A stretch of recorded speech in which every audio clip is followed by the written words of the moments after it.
the year 2025 would show a 14% increase over 2023, which is quite significant, and in fact is a 3% increase over 2019. 2019 was our best year for arrivals, and of course, we better in 2019 indicate that we've surpassed pre-pandemic levels. And for us, that's quite a significant achievement that the industry is now seeing more persons arriving than we did before COVID. It's been a hard road climbing out of the COVID-era depression, but in 2024, St. Lucia's tourism industry fully recovered and surpassed its pre-pandemic performance. This year, all indicators show that cruise tourism is going to grow globally, and the Caribbean is expected to grab about 70% of the global market share of that sector. When you look at the figures for cruise arrivals, you will also see the same story being repeated with greater increase, and we expect 2025 this year to be even bigger than 2024, which shows that St. Lucia is on an upward trajectory. Last year's record-breaking numbers in tourism overcame the tremendous obstacle of 500 rooms being taken off the market due to several hotel plants being in transition.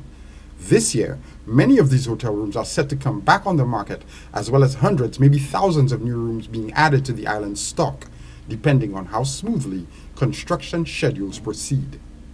Over the next few months, the resort at Shock will now reopen as Secret St. Lucia. So almost 350 rooms will come back and be available, to the industry in St. Lucia, which is a welcome return of those rooms. The project at Ranger Beach is going to slowly get into top gear. I think the demolition is already starting slowly, and certainly that will add to the room stock. The growing number of rooms for visitors is not limited to hotels. The government is pushing for greater Lucian ownership of the industry, and much of the expansion is happening in villas and home accommodations. We've seen significant growth in the villa sector as well as the home accommodation sector, and that has helped us tremendously in terms of offering a diverse range of options for persons who wanting to come to St. Lucia.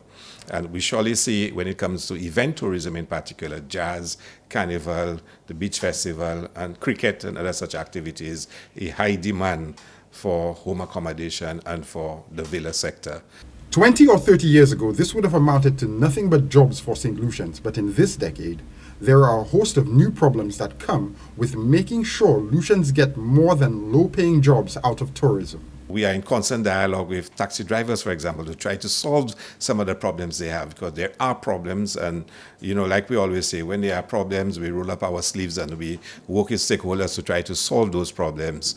Whether it's the boat owners, we have to work with them, the vendors, and you will see the new vending facility at the Mon being built, and in the next 3 weeks or so, we'll be opening the box park at the waterfront, which will be our newest vending facility for the tourism industry. And you will see over the next few months, construction starting with a number of facilities around St. Lucia. And then, of course, there is the vexing issue of St. Lucians not just becoming owners in the tourism industry, but feeling like they are excluded, as they have been on certain beaches when hotels are built there. We need to offer more opportunities for St. Lucians to benefit from the tourism industry, and we're going to do that in through multiple avenues. I spoke of the vending facilities. We will advance the work, and it's work that has been started years ago, to develop more beach parks around the island. First of all, for St. Lucians to be able to, when they do go to the beach, to get proper facilities at the beach. I mean, gone are the days when you go to the beach, spend the entire day, and there are virtually no facilities available for St. Lucians to use. The opportunities are plentiful, but with more money comes more problems, and the new challenges are potentially vexing. Tourism authorities cannot simply add rooms, hotels, and jobs to the island's stock and call that success in this day and age.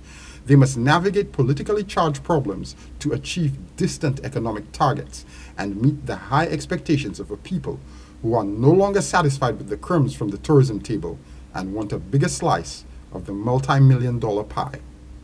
For Choice News Now, I'm Jason Seaflay.